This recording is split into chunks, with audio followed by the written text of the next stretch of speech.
as I want us to examine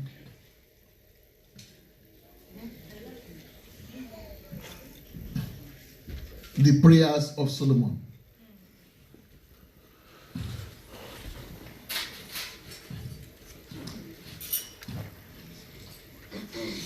Solomon was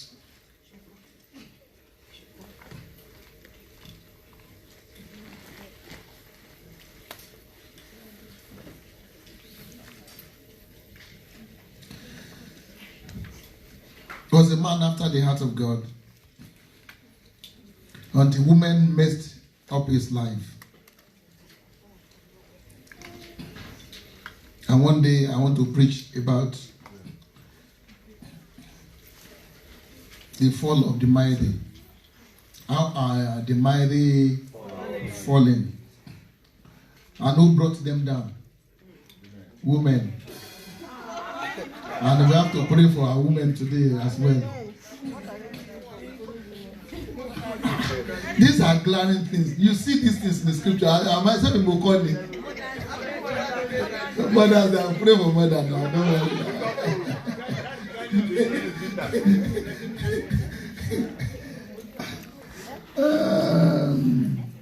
Before he fell into the hands of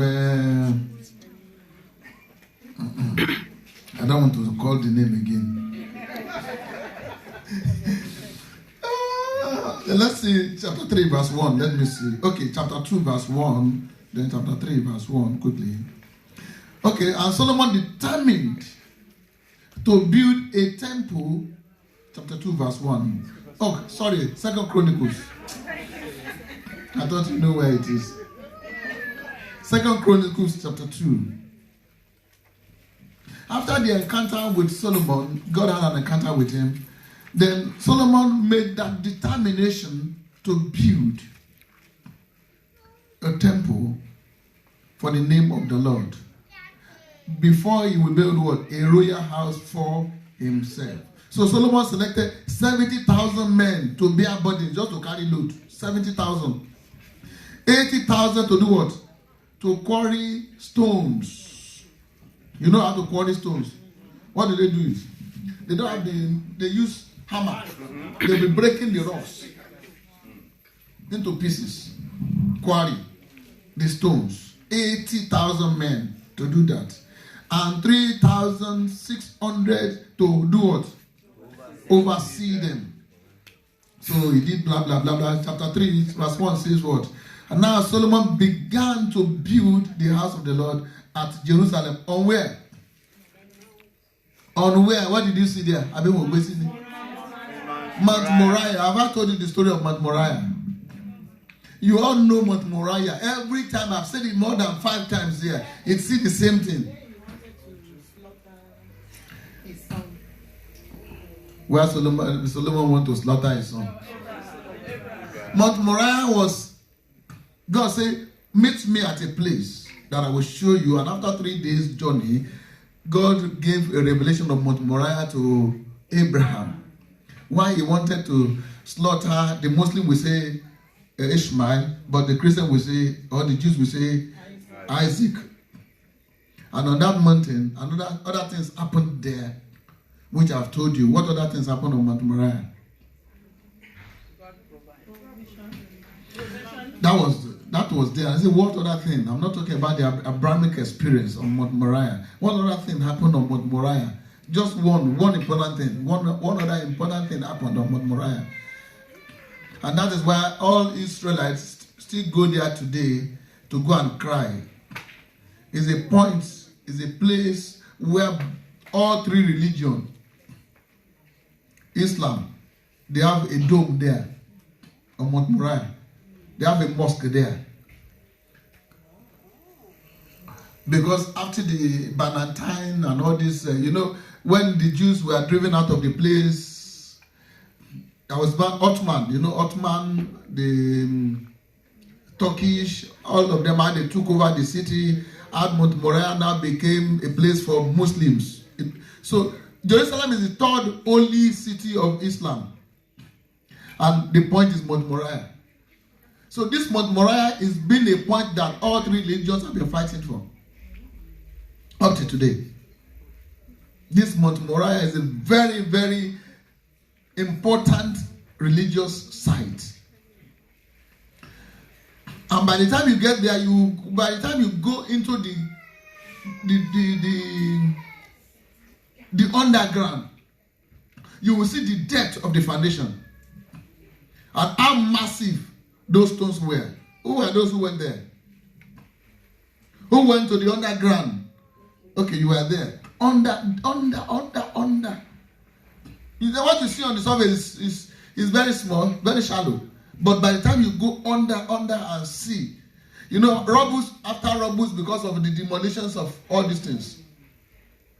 And by the time you now see that, it was a huge investment.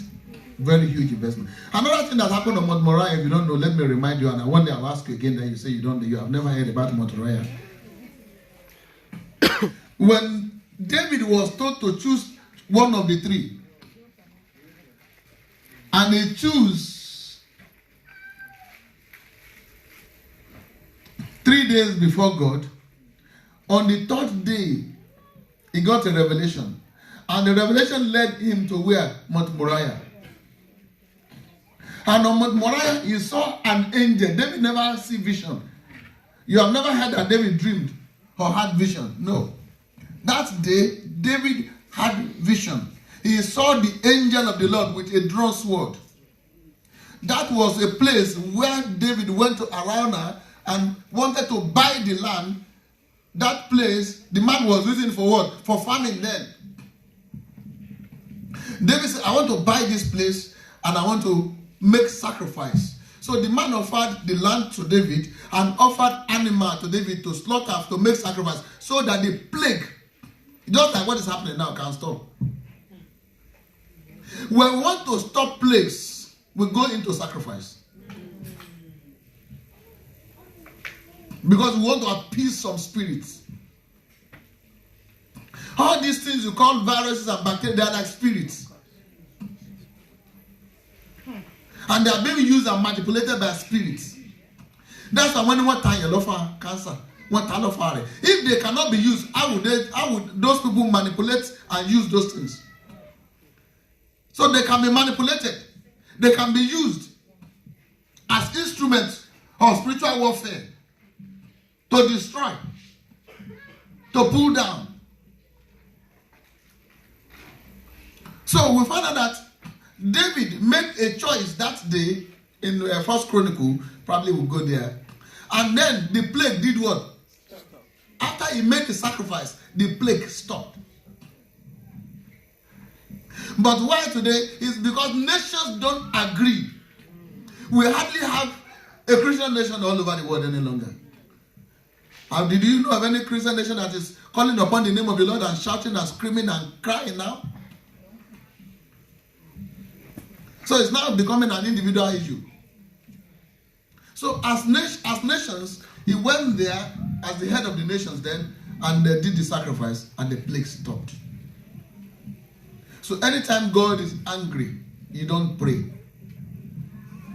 Anytime spirits are angry, you don't pray.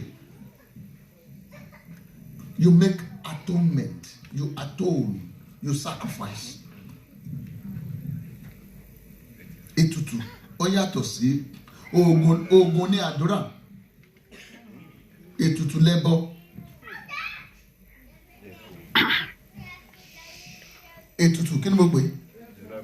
Ẹbọ ni a fẹ́ rúbọ fún wọn kí ẹni àwọn ẹ̀mí tó ń bínú tá a lè fojú ara rí, to appease them.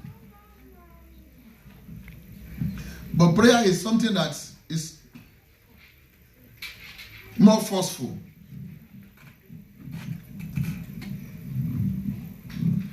And prayer has limits.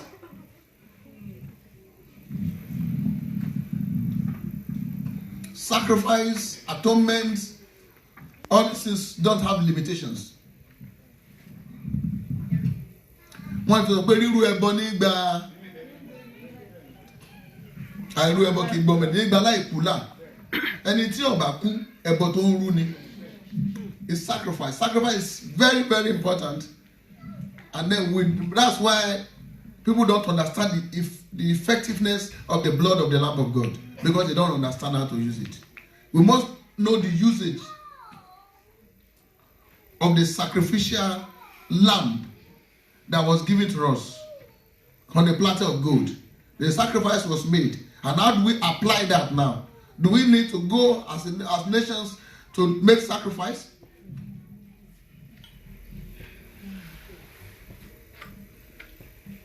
Okay, so now on Mount Moriah, you know what has happened on Mount Moriah. So let's leave Moriah and let's go to the point of today because of time.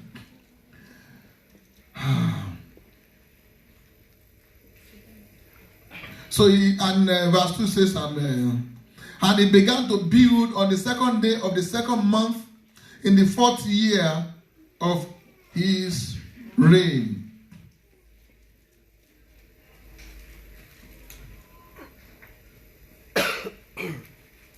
Chapter 5, verse 1 says, so all the works that Solomon had done for the house of the Lord was finished. Chapter 5, verse 1 says, was finished. And Solomon brought in the things which his father David had dedicated, the silver, the gold, and all the furnishing, and they put them in the treasuries of the house of God. Praise the Lord. Let me quickly tell you one thing there before I forget. David was the first person in history who made a will, and all what he got in his life, apart from the throne, gave it as a will to God.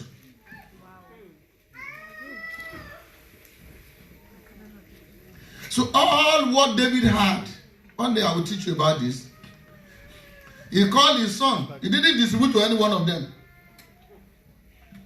Gave all his wealth as will to God, which was by agreement to be used or to be carried to the temple after it was built.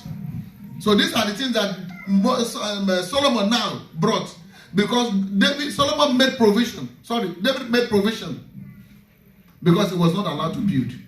So he made provision for his son, and his son came in. So all what Solomon inherited was the throne and not the property. So that's one of the reasons why God now came in to bless Solomon, because he has an assignment. God doesn't just bless people. Solomon has an assignment in his hand, and he must implement it. And that's why Solomon built that before he built his temple. He completed it. It took him the first 7 years. He started on the 4th year of his reign and finished after 70 years. After 7 years of investment, he stopped. He finished, amen. So let us see how he now prayed to God. And for the first time, how God heard the prayer of King Solomon. Are we there now? Okay. Let's go to chapter 6.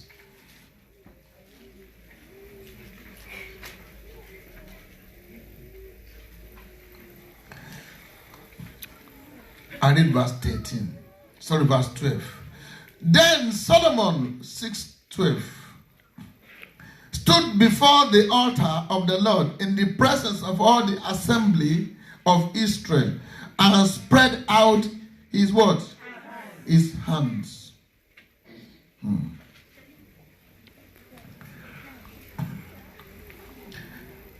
I want to bring out something.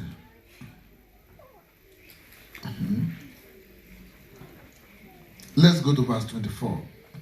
So many things, so many prayers, but I want to pick the prayers that are